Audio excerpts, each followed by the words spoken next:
faith, family, business, adventure. This is the Phoenix Podcast with Ken Sharpe.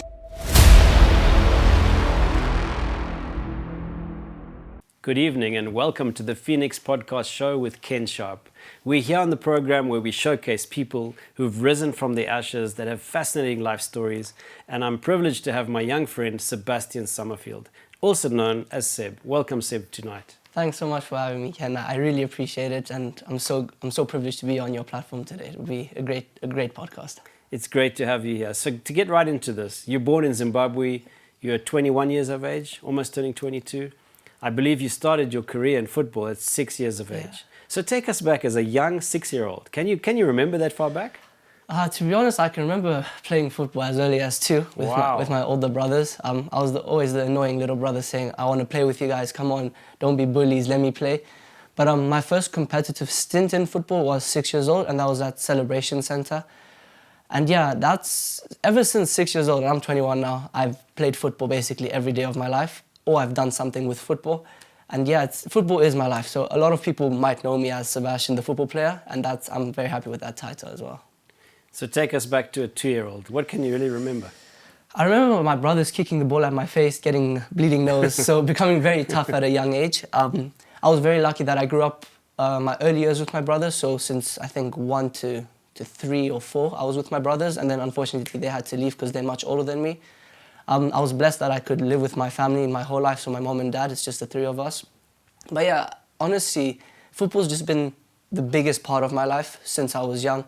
And it was something that I used to go to whether I was happy, whether I was sad, excited. Anything I was feeling, I would use football as an escape. So in the beginning, I used it as a hobby, and then it turned into a passion, and now it's just my love. So tell me, what was the seed? Like, can you remember the first thing that got you interested in football? I believe it was one day I was walking or crawling or whatever it was, and I saw my dad watching football. And I was just fascinated with these guys running on the pitch. I think it was the colours. It was red versus blue, because my dad's a Liverpool fan. Okay. And ever since then, I'm mandatory Liverpool fan. Okay. So I remember always watching football with my dad on the Sundays or Saturdays. And I was very lucky that the first toy I got was a football. So I used to knee it around when I was crawling and then kicking. But the seed, I think, the biggest part was when my dad took me to a football game here in Zim, which was, I think, Brazil versus Zimbabwe. Mm-hmm. I can't remember the year. It was so long ago. And that feeling of like walking into the stadium and seeing 60,000 people just coming for this one sport, for 22 guys kicking a ball, that just fascinated me. And ever since then, I fell in love with it. And I fell in love with the joy that people got from watching football and from playing football. So when did you realize in your life that you were going to be a professional footballer? To be honest, it was, I think when I turned 14, 15, that's when I realized like, I had to take this seriously if I wanted to make it to the highest level. And I guess from 12 to 14, I started understanding that football, it's not an easy job to get into, and it's not easy to go to the Premier League. And there was a lot that a lot of people don't understand about playing professional football that I learned later in my life, which I wish I learned earlier, but that's how life works. But yeah, I would say 13, 14, when I started playing really competitively with some of the top academies and the top players in Zim, that's when I realized this is what I want to do, because I love that competitive edge and winning. That was just something that I loved winning. And if I could win with football, that was something that it was just the best feeling. So as a young teenager, barely a teenager, what were some of the things in your mind? What were some of the decisions you had to make? Some of the toughest decisions was probably like my social life, because as a teenager, you want to go to your friend's house, play video games the whole night. But I was always a bit awkward about that. I always wanted to go out and play either like basketball, football, jump on the trampoline. I was very active as a young boy. Right. As I said, I didn't really grow up with my brothers, so it was just my parents and myself. So because my dad was working, I didn't really get to see my dad quite often during the day, only at night. And my mom was helping him, so I was always like by myself. So I was always playing in the garden and kicking the ball against the wall. So that's what really like I fell in love with that feeling of happiness that I got from it. But some of the sacrifices has to be just that social edge and not like drinking sodas or eating pizzas and stuff. And I realized that at, I think it was 15 years old when I got introduced to my first personal trainer, and he taught me about everything, about macronutrients, about protein intake. And as a 15-year-old or 14-year-old, I just wanted to eat steak and chips, or I wanted to eat sadza, and that's something you had to sacrifice, and the social side was probably the hardest thing for me as a young boy. So from 15, the last 6 years, you've been taking the sport really Yeah. seriously. Tell us some of the commitments that you have to make, some of the daily routine, the discipline, kind of lifestyle changes that you had to make. Yeah, I mean, obviously when you're playing club football, you're in a routine. So when you're at a football club, you probably do train 3 times a week and then have a game on the weekend. So you're with the team 4 times a week, but that's literally the bare minimum. So the coaches always expect you to go home and take the recovery correct. So have your ice baths, sleep enough hours, make sure your muscles are on sore, massage them.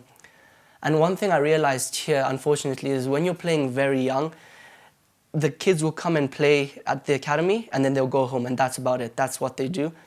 And that's the biggest problem, in my opinion, is that there's no information for them to understand that there's more to it. And when I say more to it, it's like running on your off days or going to the gym on your off days, doing upper body and lower body exercises.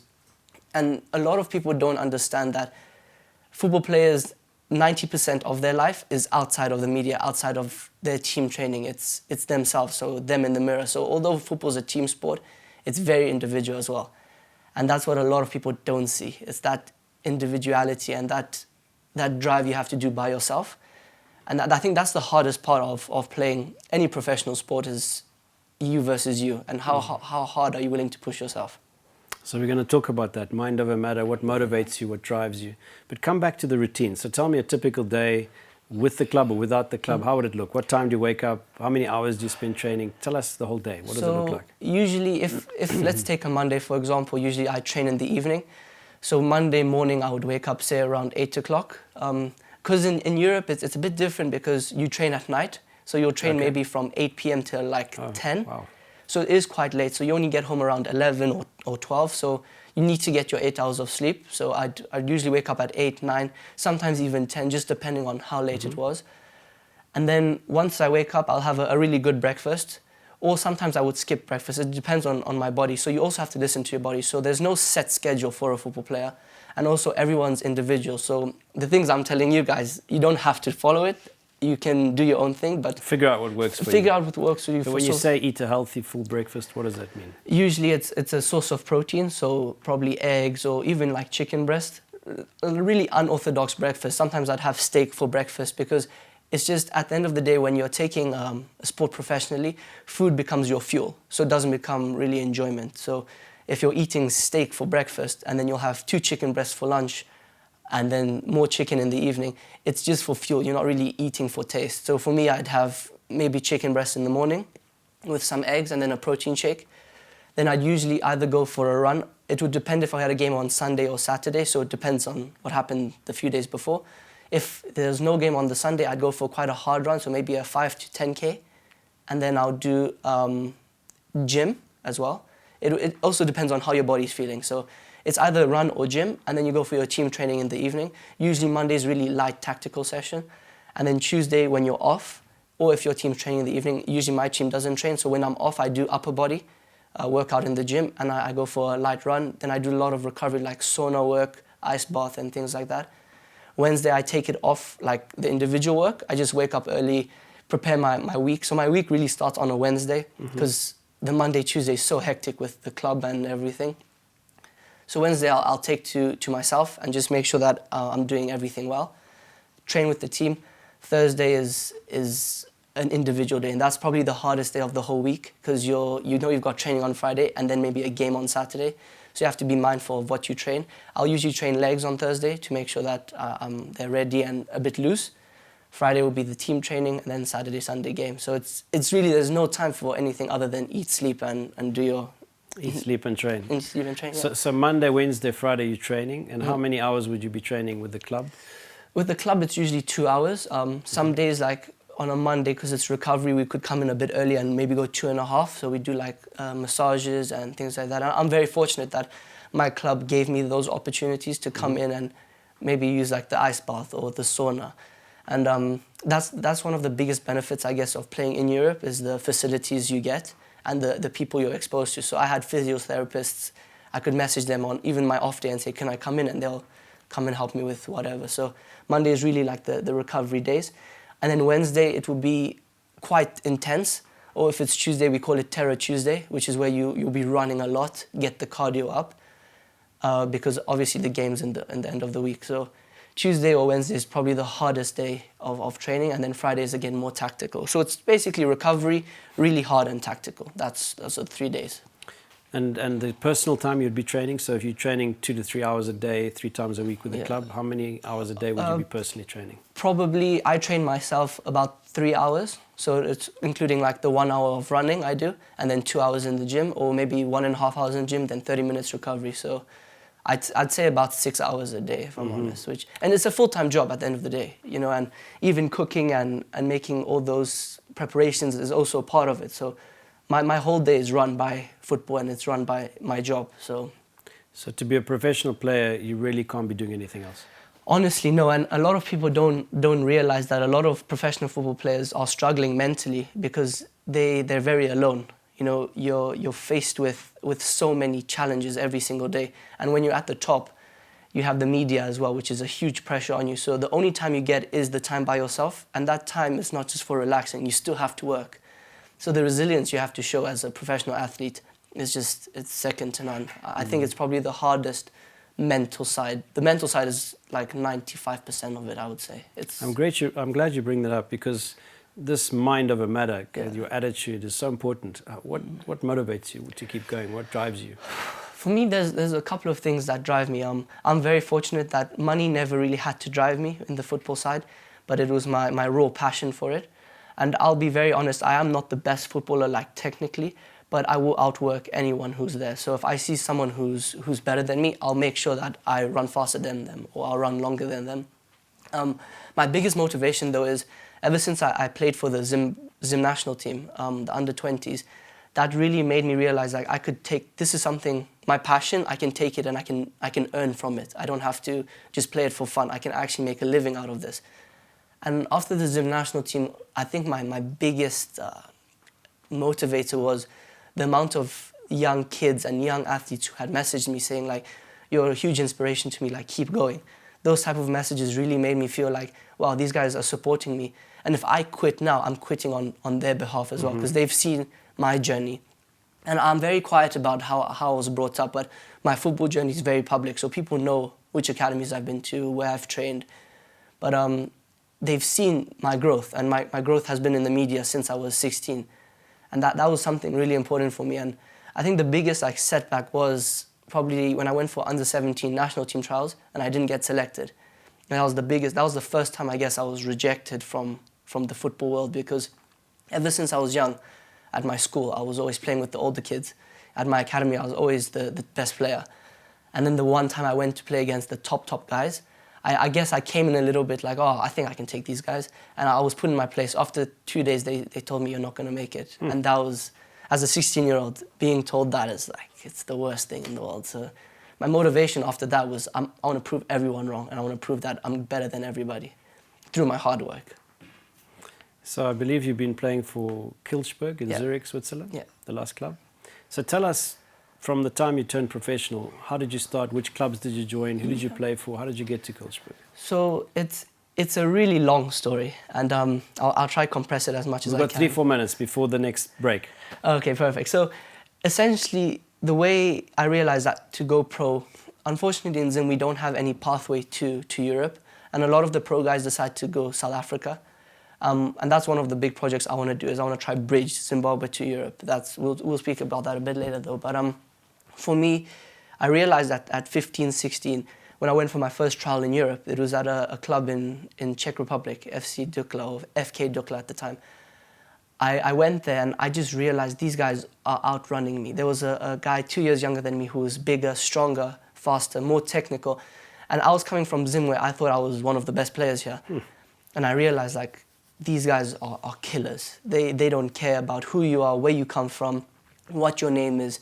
They're just going to go and play football. So when I got rejected from my first trial, and I've been rejected multiple times, many times, countless times to be honest, then I realized that I have to put in the work, and I had to graft at the end of the day. So at 16, I decided to make my first CV and my first Rio highlight video. And this was a compilation of my football since I was 14, so it was a 2-year video, I guess. And I had to pay for that myself. My parents said, you're not going to do it, so I had to use my own pocket money for it. Did that, and then I realized, how am I going to get these videos to the clubs? So me being a 16-year-old, I sent it to like Manchester United and Chelsea, okay. Very ambitious. And obviously they never answered me, but I kept sending the emails and I kept getting no responses. So I started looking at like lower divisions and different countries. And at the end of it, I think I sent my CV and my videos to about 3,000 clubs. 3,000 clubs? 3,000 clubs. Wow. And I remember it very distinctly, from those 3,000, I think 7 answered me. And 5 of them told me I wasn't good enough. So from those 7, 5 said... That's less than 1% just listening there. So 5 of them automatically said no. Then 1 of them said, we might think about you for after COVID. And then 1 that accepted me was a team in Belgium called KS Eupen. That's where one of our warriors played, Knowledge Musona. He also played there. So they gave me an opportunity. I was 17 at the time, and I'd been rejected from multiple trials before, so I said, let me go and let me just have fun. This is like one of my last chances. So I went, and I did really, really well.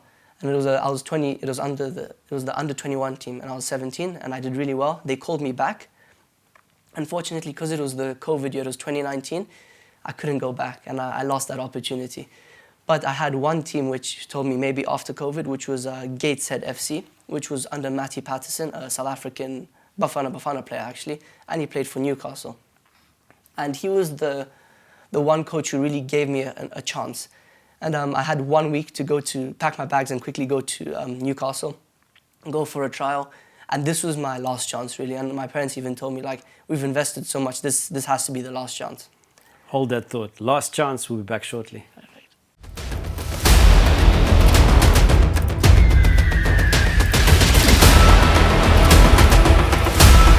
Faith, family, business, adventure. This is the Phoenix Podcast with Ken Sharpe.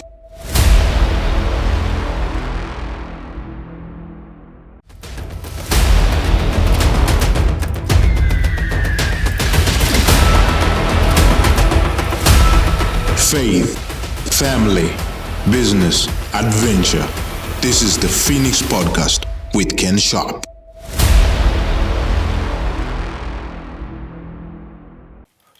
Welcome back. So here we are.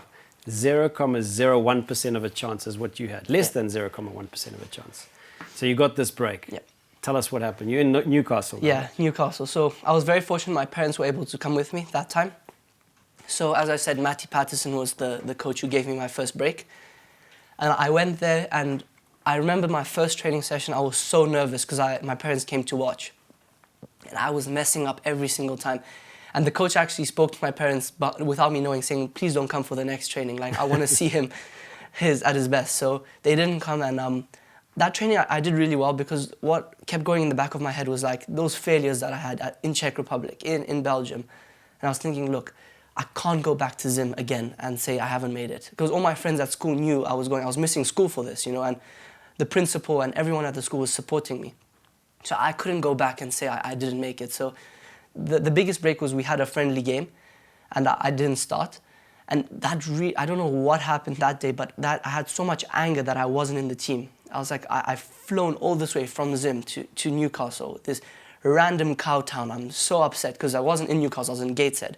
I was so upset. And then the coach saw that, and he kind of egged me on, and he kept saying, yeah, you should have trained better. So he kept like fueling me. And then he put me on eventually, and I remember I scored a goal and I had an assist. And then he said, now you see why I did that. And after that, he said, look, we'll be in touch.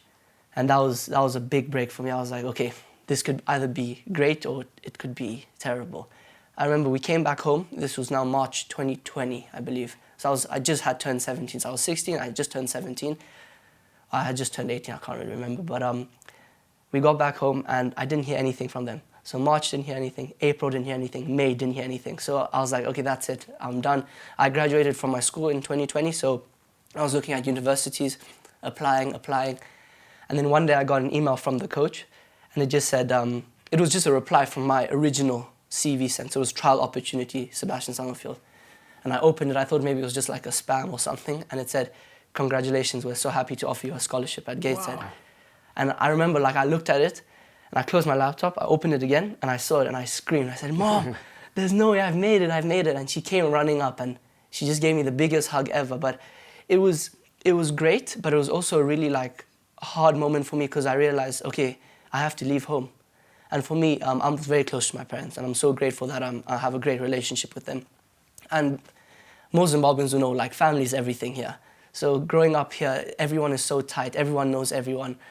And then within 2 weeks, I had to pack my bags, and I had to leave. And my parents couldn't come with me, unfortunately. So I moved at 17 by myself to Gateshead, which is in Newcastle. And I remember the first day I arrived, I started crying, because I was in this massive house with one of the captain of the first team, actually.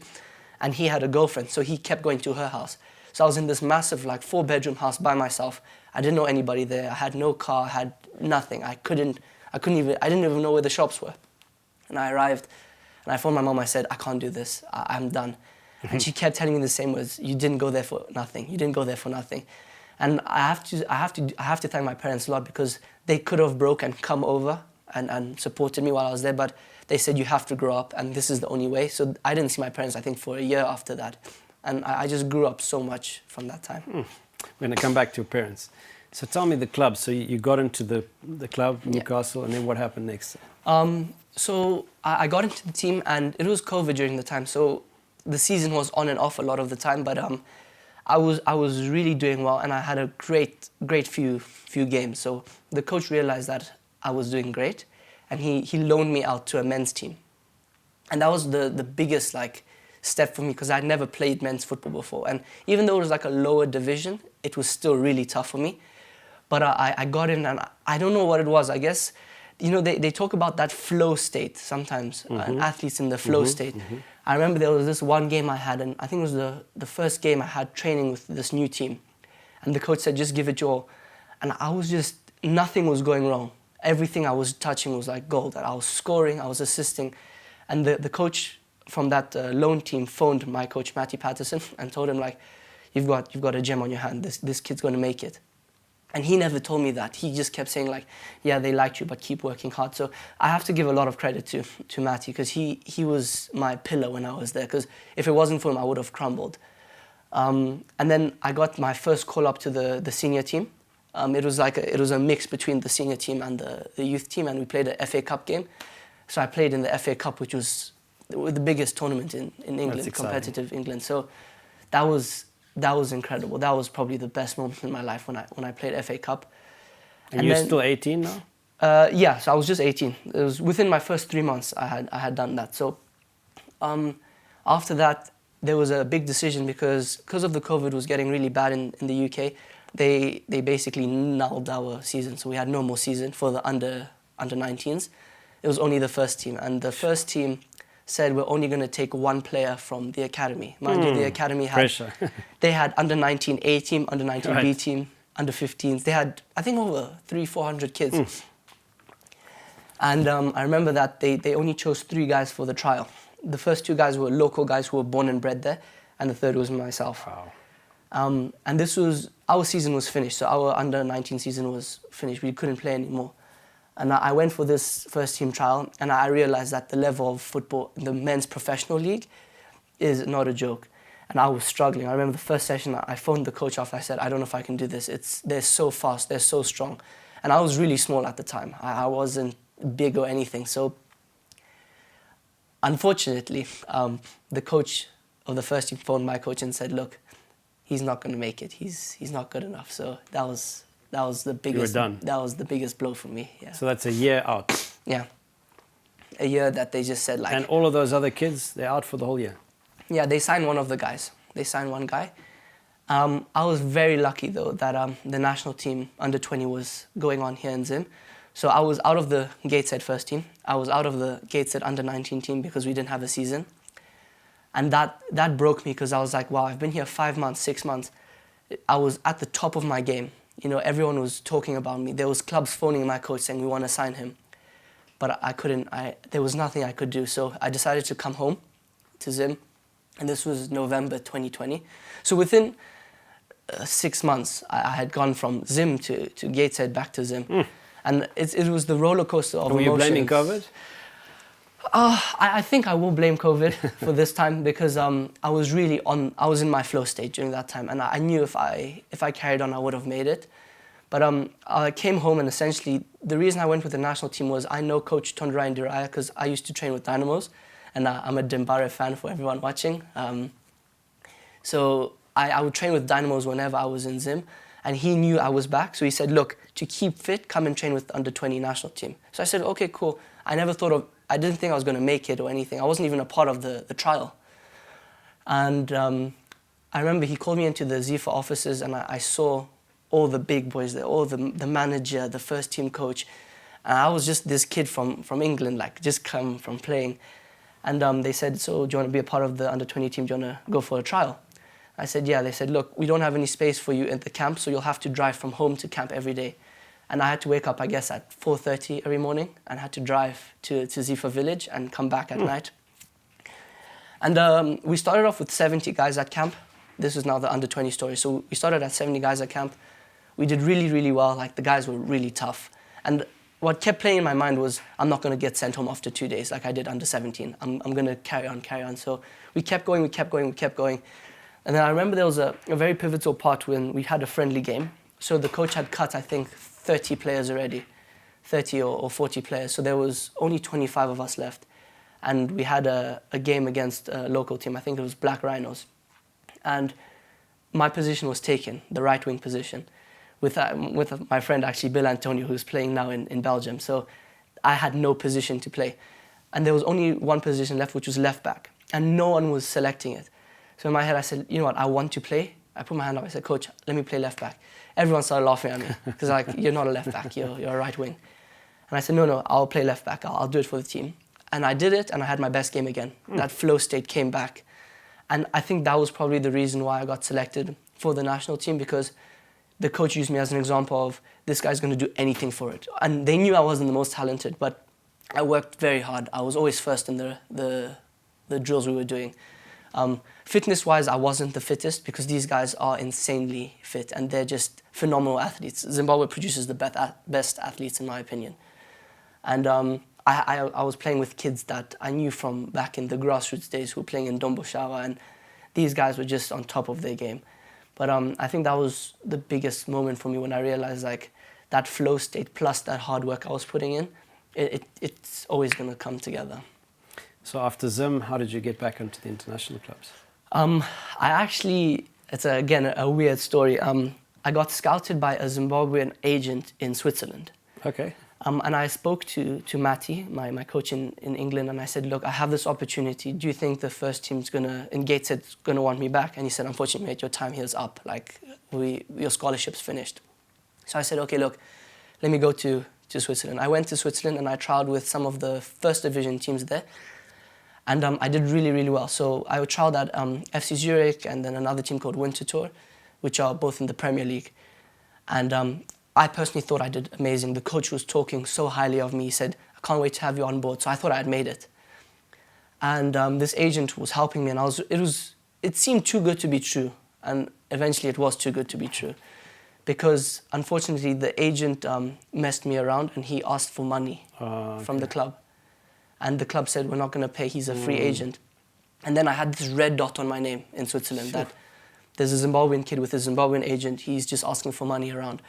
And I had no idea. So I was training with them Monday to Friday every day. It was really great, amazing facilities. I remember on the Friday we had a game, played really well.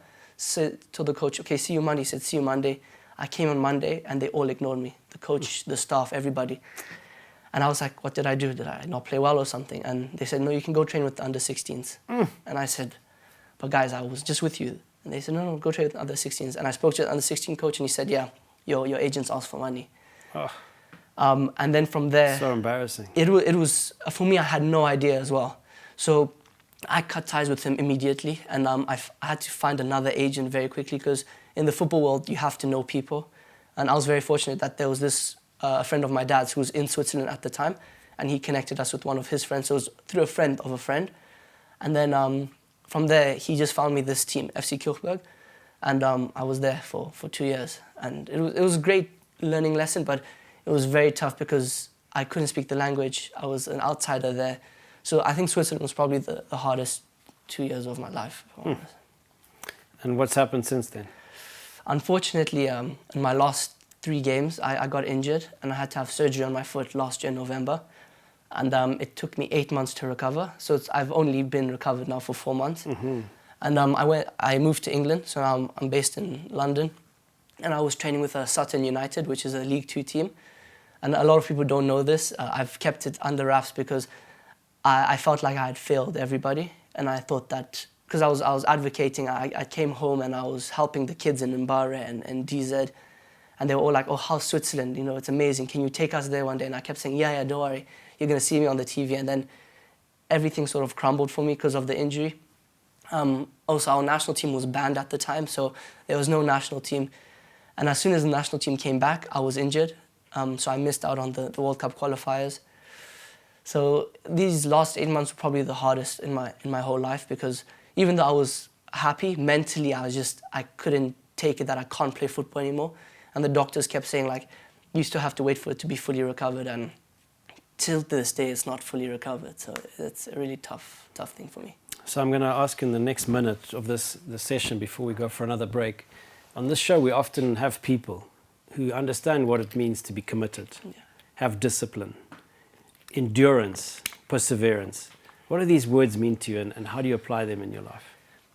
You know, those words are the fundamentals of life, in my opinion. You have to always persevere. You have to be determined.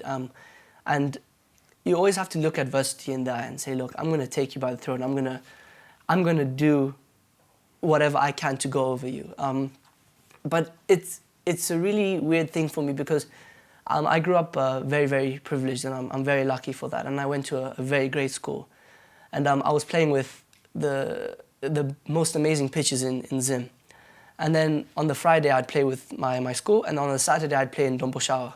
So there was a huge contrast in my upbringing of playing football, because I saw the lives of Zimbabweans from the fortunate and the unfortunate. And that was probably the biggest thing for me, because I realized that no matter where you come from, who you are, what race you are, what culture, what religion, football brings people together, or sport brings people together. So I was playing football with people who didn't have shoes. I was playing with guys who were driving Land Rovers. So the contrast for me was very difficult in the beginning to understand. But I fell in love with the sport and what it brought to the community. And I realized that the kids who are not as privileged, they have this fire in them, and they have this, I don't know what it is, it's just this motivation that this is going to be my life, and that's it. And they've got this tunnel vision. I've tried to incorporate that in my life, and I would say it's impossible just because of my upbringing. So hold on to that, Seb. We'll be back. Thank you.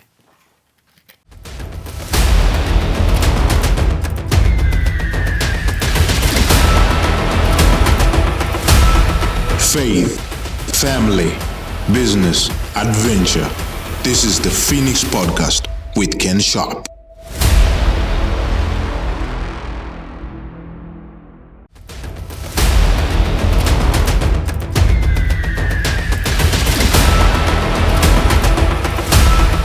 Faith, family, business, adventure.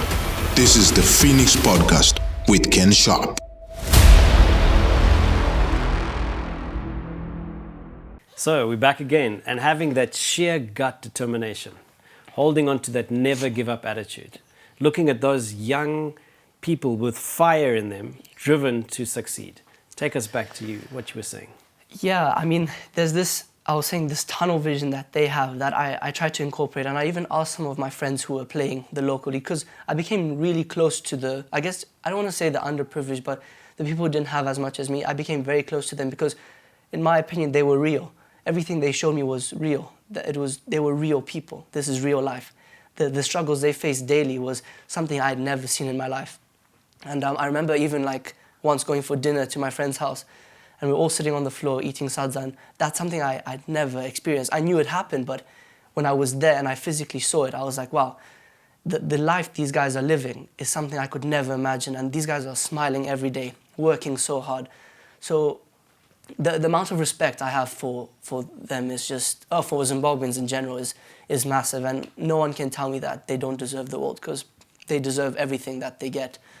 And I remember the one day we were at a football trial, and it was my one friend and me, we were selected. And I remember in my head, I was kept thinking, like, I don't have to make this trial, it's not that important, it's okay. And he was sitting in the dressing room saying, like, I'm going to kill them. I'm going to kill everybody there. And I was like, bro, it's not that serious. And he goes, no, I have to do it for my family. And this was a trial, not even for a European club, it was for a local team in Zim. And that's when I realized these guys are serious and they're about it. They've got that it factor.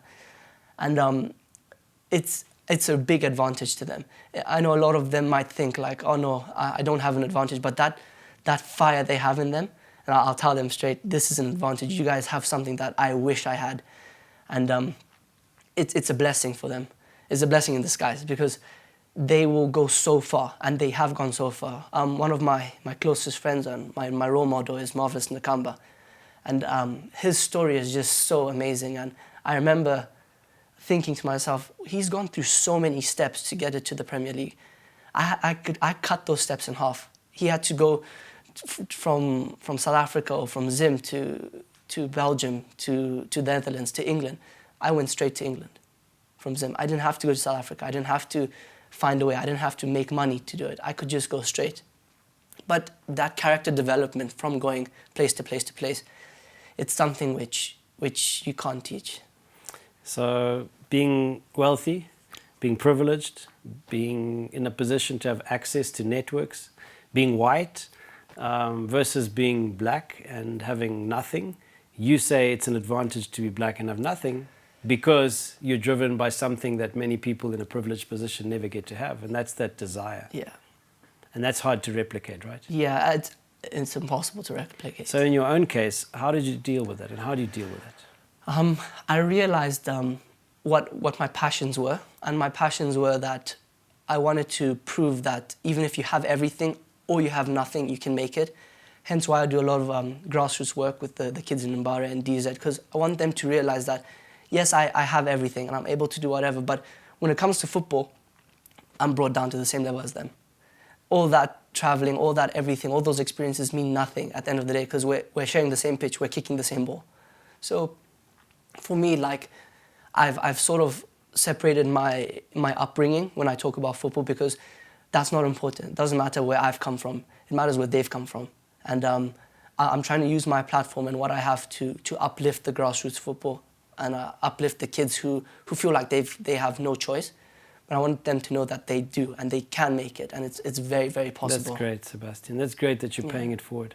If you don't mind coming back to your parents, you talked about them and their role in your life. Yeah. I often mention on this program there's a writer, an author that wrote a book called The Innovator's Dilemma, very famous Harvard professor. And in his later years, he wrote a book called How I Measure My Life. And there he says, it's not what your parents do for you that makes you, but it's what they don't do for you. Yeah. What do you think about that philosophy, and how does it relate to your own parents? No, I agree with that 100%, because although my parents did give me everything, my mom was very strict with me, and she didn't just let me slack off. I always had to work hard, and I remember there was times in the beginning where I was playing football and I was like, I don't want to go to Goromonzi, or I don't want to go to DZ. He said, no, you're going. And I said, okay, can you drop me off? No, you're going on the bus with them. And those are the things that my mom was instilling in me slowly. And at the time, I hated her for it. I was like, no, like, this is not how it's meant to be. We have a car, why can't we just drive there? And she said, no, you have to do the way they're doing it. And I'm ever so grateful for it. And I'm grateful for the morals my parents have taught me, and what my dad has taught me about respect. Because my dad's a guy who, you can come with him with designer clothes, or you can come with him with nothing, and he'll treat you the same way.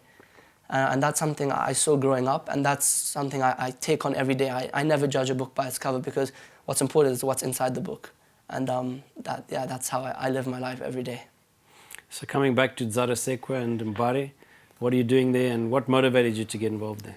So essentially, I host a lot of grassroots scouting tournaments. So my last 2 tournaments were in DZ and in Mbare. And what happened was I scouted 4 players. And from those 4 players, I moved them to education, to a school, and also to an academy. So I'm paying for their school all the way up until they graduate, because I believe education is so important. And I've realized this since I got injured, I started university, and it's been the best decision for me because you always have to have that backup because football's such a short career. So yeah, I'm helping a lot of the grassroots, but I've been doing it for a long time, but only now I've realized the power of social media and how my platform is very, very important. A lot of people say, oh no, you're such a big celebrity, but I kind of separate myself from that. I think I'm someone who has influence rather than being a celebrity. And that's something I'm very grateful for, that I've got people who follow me that can actually help.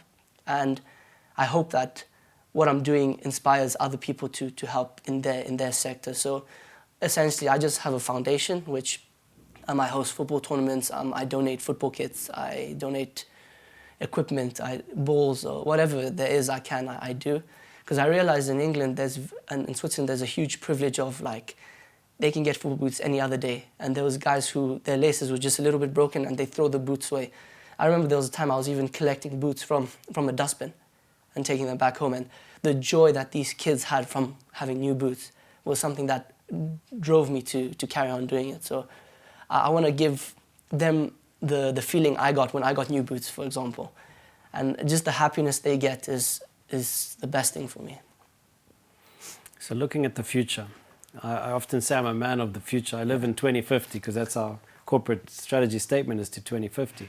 How far do you see into the future, and what do you see both for yourself personally happening and what you're doing with the wider community? What would you like to see happening? Personally, for me, my biggest goal, and I've said it multiple times, is I want to play for the Warriors. For me, it doesn't matter if I play Premier League or Champions League or anything. For me, I want to come back home and play for the Warriors. And then on the bigger scale, something much more important, I believe, is I want to set up an academy or a scouting network, actually, where kids in Zimbabwe, whether they're wealthy, whether they're not, everyone has an equal chance to go to Europe, and everyone can have the chances I had. Because I realized that because I was able to cut out those 6 steps, it was much easier for me. But because I went to all these trials, it made me realize maybe I don't have that it factor. So why can't I give it to all these other kids who do have it? And why can't I make 6 guys pro instead of just 1? So the bigger picture definitely is I want to make Zimbabwe a hub for footballing talent. And I'm gonna build that bridge from Zim to Europe. That's the big goal, and I'm doing that by I'm getting my agent's license next year, and I'm getting my coaching licenses as well, and I've got my level 3 scouting. So I'm starting to prepare for it, and it's going to be a very good, interesting couple of years. So have you got a name for it yet? I think it's just the Sebastien Summerfield Foundation for now, but I think I want to call it, and I've discussed with one of my friends as well, like the 1% Club, because it's 0.1%. Oh, 0.1%, but for me, I said like 1% because it's only that 1% of people that have that drive in them. Okay. And those are the Zimbabwean people, in my opinion. Obviously, around the world, everybody has it, who's underprivileged. But for me, it's just that I've always seen it as like they're the 1% because I've always been with them or whatever. But yeah, I think the 1% Club is going to be something that I'm going to push for the future. I like that name.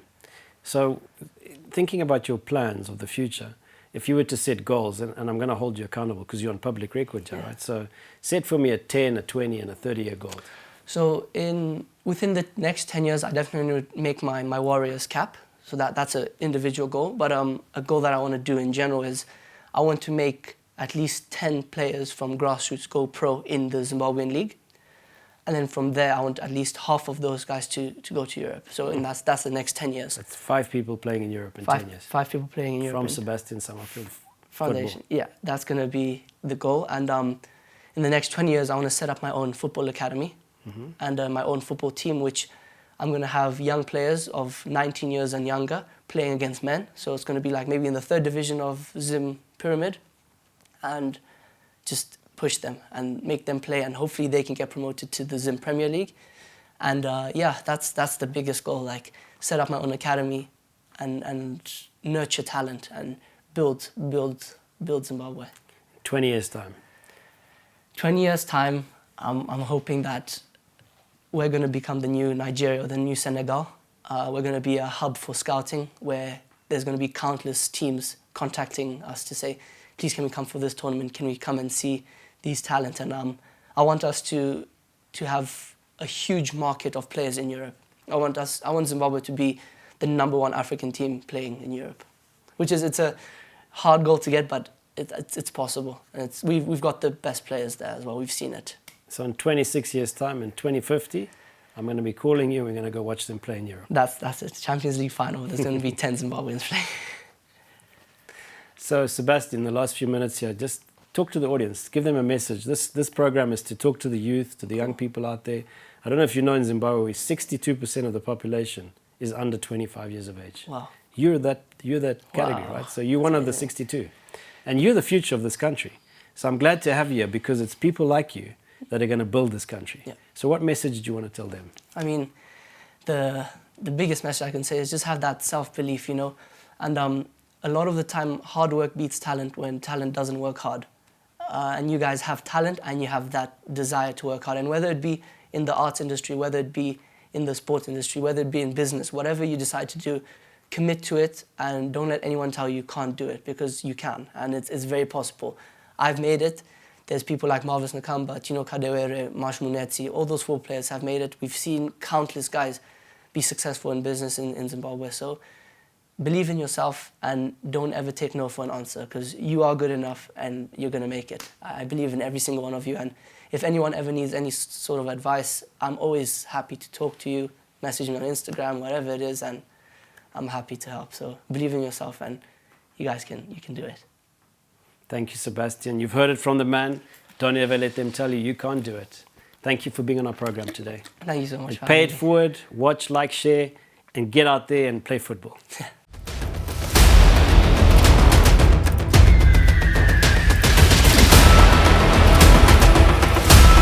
Faith, family, business, adventure.